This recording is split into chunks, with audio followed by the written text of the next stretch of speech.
Hey guys, welcome back to Dry Racing.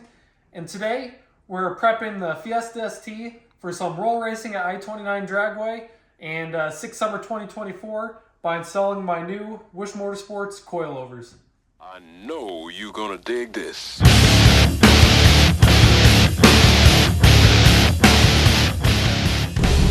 we go! So we're going to show you how we install these and how we do our initial setup before we prep it for alignment and putting it on the scales. So one of the first kind of initial things we did was to get a baseline, and we went around to each wheel to put a straight edge on the wheel, and we found the degrees just using our iPhone. And in the fronts, they're both -1, so negative camber, and we found the ride heights in the front. Same thing for the back, which is dead zero, and got the ride height in the back. These Whoosh Motorsports coilovers, I believe they say drop minimum of 1 inch, so we're not going to have the same ride height, but we're trying to get relative to that. So we pretty much maxed these out. These are for the back, for the spring to sit in, but pretty much maxed them out, but gave it a couple threads so they just won't, if they for whatever reason do come loose, they just won't fall apart. And then we'll kind of do similar to the front. We got look into these a little bit more, try to figure out how we want to adjust them, and then kind of go from there. All right, so I'm starting in the back here because it should be a little more self-explanatory, and it really is. Initially, we thought you needed to go on the inside to get to where the nuts or bolts are. That's not true. If you look in here, this little fabric, there's a little like nut thing on there you could take off, or you might be able to get it up there without. But up top, 2 10mm bolts, buzz them right down, easy enough. And then down here, there's a 15mm, and the bolt comes out, and you compress it just a little bit, and it slides right out. Super easy. And it turns out we got the scale out. Weight difference about 0.8 pounds. Weight difference between the Whoosh Motorsports shock and the factory OEM shock. So a little bit heavier, but I feel like the weight difference is well worth it. All right, so when you're trying to take out your other shock here, this I guess whole cradle wants to swing down. So we've got a ratchet strap on here, and since we're replacing the springs at the same time, we need this tilted down as much as possible so we can slip the new ones in. So we're going to let this, probably start lowering this slowly till we get these out. You could probably actually use a spring compressor, and there's probably better ways of doing it. But when I'm trying to put, the new springs in, I don't want them all messed up from the spring compressor or anything like that. So this is the route we're going, but there's probably better routes. So as I said before, our method did work. There's probably better methods. Do whatever at your discretion, but it worked, and we got, at least right now, one of our springs out. And as luck would have it, we put these on the scale, and the new spring is 0.8 lighter than the factory, so it's all a wash between the shocks and the springs. So there's that, and you can really see the difference in ride height. I think in the back is a minimum 1 inch drop, so probably compressed and all that is where you'll see it. Set that on the spacer and then compare the heights. Oh, yeah. But yeah, this is going to be going bottom where we adjust our height. Set that on there. Oh, you know what? Yeah, you can see at the max height, there's probably a 1 inch drop. And then, of course, that is on max ride height setting for the back. I think it could drop up to 3 inches there. So we got both of them out, and there is a little plastic piece in here that has a little hook on it to keep the factory spring from just falling out. So you rip that out. Notice a bunch of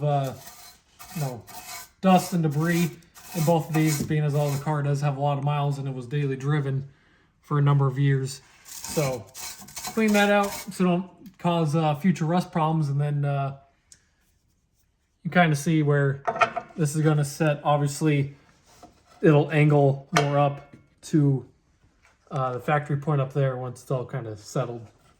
Okay, turns out the axle won't drop any further. So we're going to put the top shock mount in, then hold the axle in place from the bottom, and I think we will have enough slack to slip the springs in on this side. All right, last thing we do before we actually install these shocks is make them match pretty much the factory length, because this is the length that they came from the factory, and try with the half-inch shorter springs about, trying to get everything folded back up so we can actually get the bolt in the bottom. It will never, we'll never put enough tension on it to get to reach. So simple as just cracking this nut here and extending it out, and like I said, trying to get it to about factory length. Maybe a half-inch shorter. Yeah. And you can see in this hole, we can see the threads, so we know we haven't pulled it out too far. Right. And I think we'll get it about within a half. Yeah. And make them both identical. Yeah. All right. All right, we got them adjusted out, and seems pretty flat. They both able to go straight through. Probably might take a couple extra just quick measurements to see, but it's pretty well spot on. So now we can get them installed in the car. We got all of this assembled, and with it being pretty much factory length, the hardest part really is getting the top two bolts lined up. Once they're in, tighten it down, and the bottom part of the shock kind of just scoots right in there and bolt it right up. Yeah, Simple as that. Pretty easy. Yeah. So yeah, we're going to work on getting the other side done and then show you the finished product back here.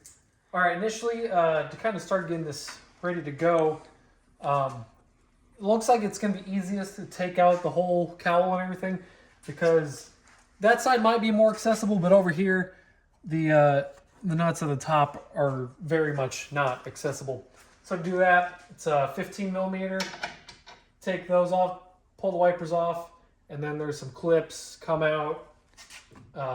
2 screws for the headlights. I'm missing some stuff on the front of mine, but overall, this whole thing coming out is pretty easy to get to, so don't worry too much about that.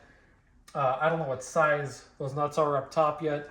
And then over here, it's a 15 and 18. Yeah, right there. So pretty self-explanatory, pretty easy to do. Don't worry about taking the whole cowl out. It's simple enough.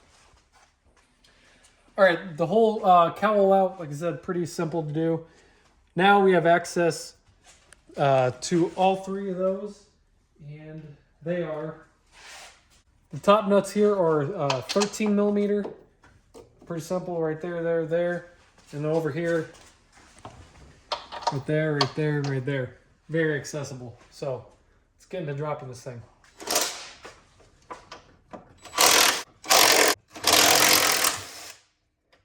So I showed you down here these bigger bolts, but there's a lot of intricate things, like this here, 15, same down there.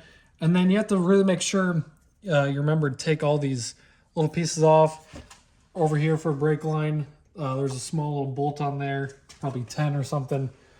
But just make sure you take it all off so you don't, as you pull it off, you don't rip it all out with you.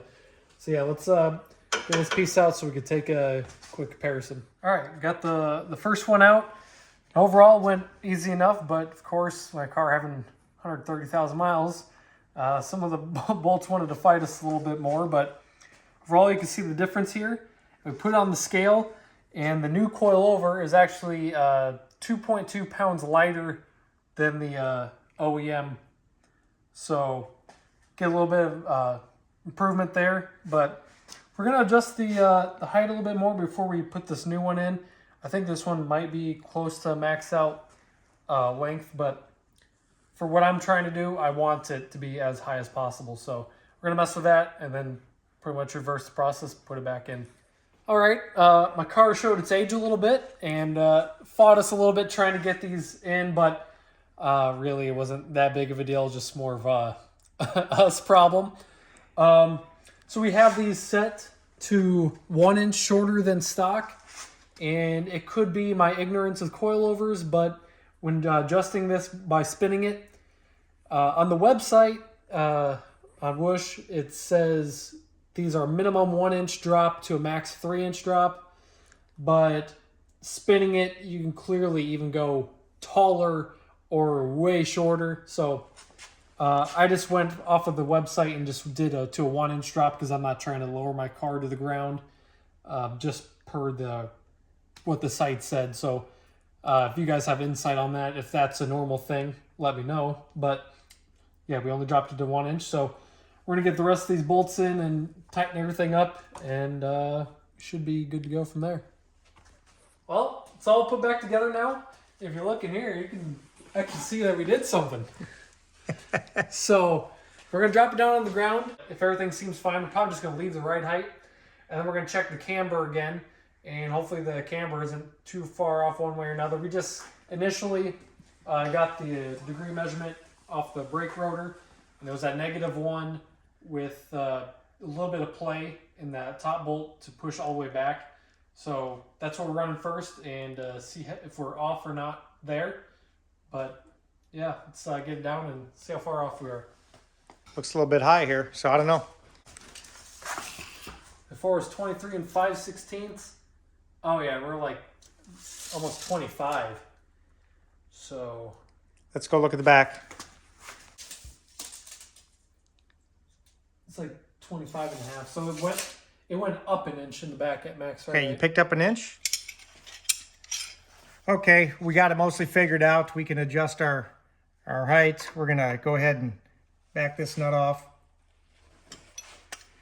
And we want to drop this down. I measured the caliper on the other side. We got to go about an inch here. And we'll just screw this down, and I'll keep measuring with the caliper. We'll get them exactly right, and then we'll set it on the ground, double check everything, and keep fine tuning. It's pretty easy. So yeah, with that, we did get it back lower. Like originally showed you, it was 23 and 15/16. And now it's sitting at 3/4. Hey guys, future us.